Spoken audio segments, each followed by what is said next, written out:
Hello दोस्तों, एक और फुल नोटिफिकेशन आई है जिसका ऑर्गेनाइजेशन का नाम है BRO एंड GREF। BRO हो गया आपका बॉर्डर रोड ऑर्गेनाइजेशन और GREF हो गया आपका general reserve engineer force. Advertising number है 01/2026 और टोटल वैकेंसीज आई है 899 और जॉब लोकेशन रहने वाला है ये ऑल इंडिया में, स्पेशली आपका नॉर्दर्न ईस्टर्न रीजियन में होने वाला है। और ये आपको एप्लीकेशन जो मोड है वो ऑफलाइन रहने वाला है और ये है पोस्ट एड्रेस, आपको पुणे भेजना है। सिलेक्शन मोड है, यहाँ पे रिटन टेस्ट है, फिजिकल एफिशिएंसी टेस्ट है, ट्रेड टेस्ट रहेगा, प्राइमरी मेडिकल एग्जामिनेशन और आखिरी में डॉक्यूमेंट वेरिफिकेशन। और जेंडर की बात कर दी जाए तो सिर्फ और सिर्फ इंडियन नेशनल मेंस ओनली भर सकते हैं। इस फॉर्म को आप भर सकते हैं 21 मई से लेके 4 जुलाई तक। कहने का मतलब है 4 जुलाई तक ये आपको पोस्ट कर देना है, पहुंच जाना चाहिए। और जो स्पेशली जो रिमोट्स एरिया हो गए जैसे आसाम, जम्मू कश्मीर, यहाँ पे अंडमान निकोबार वालों के लिए थोड़ी एक्सटेंड कर दी गई है डेट 19 जुलाई को। बाकी जो रिटन टेस्ट, PET, जो भी फिजिकल टेस्ट होंगे वो आपको बाद में अनाउंस कर दिया जाएगा। अब हम देखते हैं कि ये 899 की टोटल वैकेंसी को किस तरीके से डिस्ट्रीब्यूट किया गया है। तो सबसे पहले पोस्ट की बात करें तो ड्रॉट्समैन है जिसका टोटल है 42।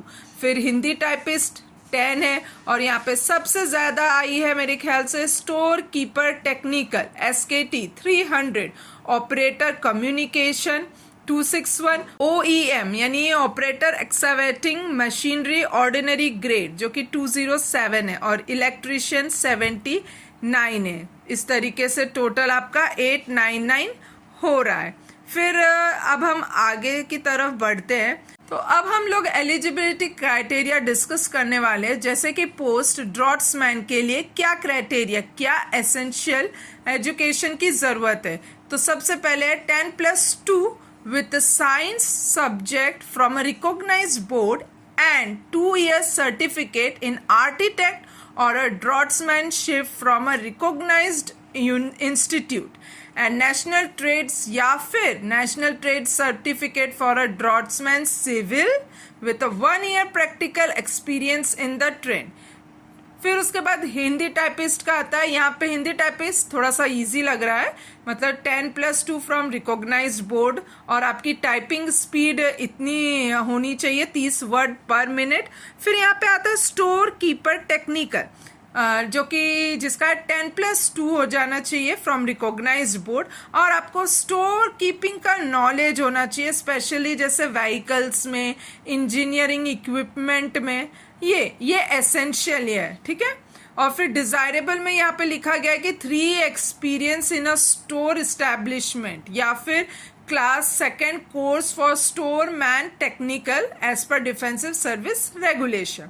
फिर यहाँ पे बात आती है ऑपरेटर कम्युनिकेशन। ऑपरेटर कम्युनिकेशन में सबसे पहले तो आपका 12th होना चाहिए, दूसरा वायरलेस ऑपरेटर या radio mechanic certificate from ITI या फिर defence trade certificate from army institute with knowledge of radio technology, ये सब, या फिर क्लास 1 कोर्स का आपका वायरलेस में होना चाहिए। फिर उसके बाद आता है OEM जो कि ऑर्डिनरी गेट है, इसमें भी आपका 10th होना चाहिए। आपको हैवी मोटर व्हीकल, अच्छा ड्राइविंग लाइसेंस रहना चाहिए इसमें। फिर इलेक्ट्रीशियन की बात करें तो 10th है आपका, तो आपको दूसरा चाहिए certificate of auto electrician from ITI या फिर equivalent with 1 year experience as a electrician, या फिर आप कह सकते हैं दूसरा है electrician class 2 course as per the defensive service regulation. और अब हम एज लिमिट की बात करते हैं। एज लिमिट यहाँ पे जो कि अनरिजर्व्ड और EWS वालों के लिए 18 से लेके 27 तक है, ठीक है। SC ST वाले सेम 5 ईयर रिलैक्सेशन, OBC वाले 3 ईयर रिलैक्सेशन, और अगर सेंट्रल गवर्नमेंट सिविलियन एम्प्लॉय होते हैं तो उनका अप टू 40 ईयर्स, 43 OBC वाले, फिर एक्स सर्विस मैन वालों के लिए भी है। अच्छा, यहाँ पे एक्स अग्निवीर वालों के लिए भी 3 ईयर रिलैक्सेशन है, आप देख सकते हैं। जम्मू कश्मीर वालों के लिए, माइग्रेट वालों के लिए 5 ईयर रिलैक्सेशन है। अब हम फीस की बात करते हैं। यहाँ general, EWS, ex serviceman, x Agniveer और OBC वालों के लिए 50 है, और SC ST को कोई भरने की जरूरत नहीं है। साथ ही साथ PWD वालों को भी भरने की जरूरत नहीं है। कोई तो फॉर्म है जिसके सिर्फ 50 रुपये ही आपको पे करने हैं, और मेरे ख्याल से ये SBI से ही पे करना होगा फीस को। फिर हम लोग बात करते हैं यहाँ पे फिजिकल एफिशिएंसी टेस्ट यानी PET की।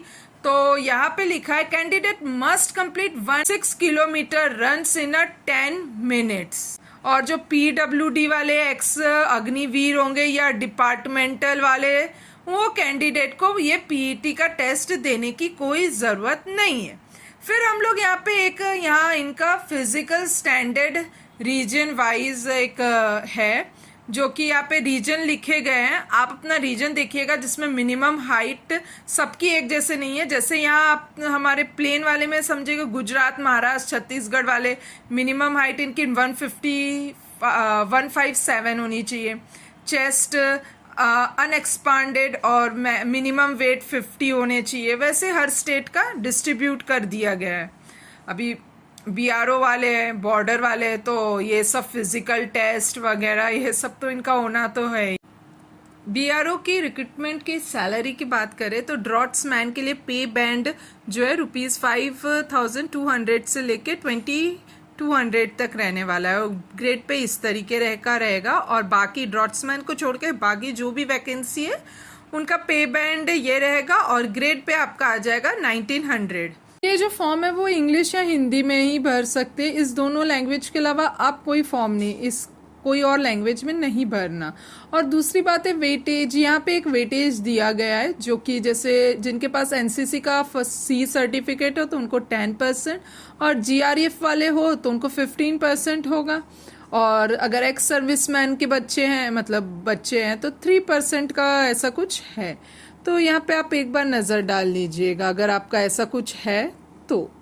फिर उसके बाद हम लोग सिलेबस फॉर रिटन एग्जामिनेशन, जैसे ड्रॉट्समैन है तो ड्रॉट्समैन से रिलेटेड पूछेंगे आपसे, और अगर हिंदी टाइपिस्ट हैं तो ऐसे इन हिंदी, इंग्लिश में sentence in English and Hindi, grammar, letter writing in English, letter writings in Hindi, proverbs. अच्छा, मतलब हिंदी टाइपिस्ट के लिए इंग्लिश हिंदी से ही रिलेटेड, और यहाँ पे थोड़ा सा अर्थमेटिक पूछ लेंगे, ट्रांसलेशन है, GK है वगैरह वगैरह। हाँ, ये है। फिर अगर जैसे इलेक्ट्रिशियन है तो ऑब्वियसली देखिए GK थोड़ा सा पूछेंगे, बाकी electrical motor, generator, measuring, simple electrical calculations पूछेंगे, चार्जिंग बैटरीज। मतलब थोड़ा सा मतलब ज़्यादा परसेंटेज कहने का मतलब कह सकते हैं कि सिलेबस टेक्निकल वाले तरफ से पूछने वाले हैं, और थोड़ा बहुत जैसे GK पूछ लिया ये सब। और आप जिसमें भी अप्लाई करने वाले उसमें देख लीजिएगा। याद रखिएगा सिर्फ और सिर्फ मेल कैंडिडेट ही भर सकते हैं, और ये पुणे के इस एड्रेस पे पोस्ट हो जाना चाहिए।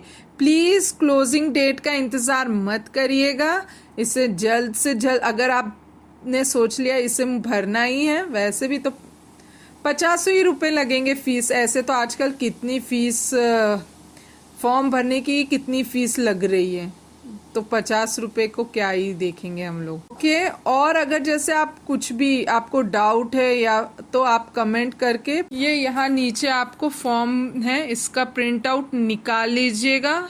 इंग्लिश या हिंदी में ही भरना है इसको, फॉर्म को। फिर आप जल्दी से जल्दी पोस्ट कर दीजिएगा। और जैसे कोई सर्टिफिकेट्स आपके इसमें एप्लीकेबल है, OBC या फिर किसी भी कैटेगरी में आपको लग रहा है, तो वो भी साथ में आप भेज दीजिएगा। ओके दोस्तों, अगर कुछ भी डाउट हो तो आप कमेंट बॉक्स में कमेंट कर दीजिएगा, मैं उसे सॉल्व करने की कोशिश करूँगी।